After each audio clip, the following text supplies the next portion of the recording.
ஈன்ற பொழுதும் பெரிதுபக்கம் தன்மகனை சான்றோர் என கேட்ட தாய்.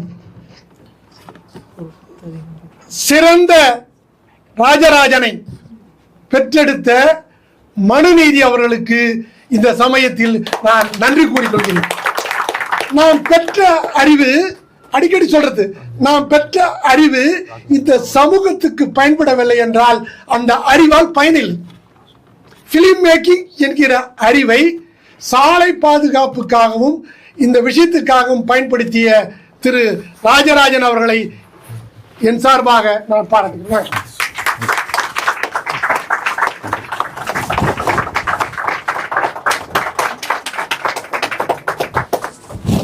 இவங்க எல்லாம் இவங்களுக்கு இவர் எம்டி, அதனால இவர் பாராட்டுறது தகும். ஆனால் நான் பாராட்டுவது என்பது திருவண்ணாமலையிலிருந்து வந்திருக்கிறேன். இந்த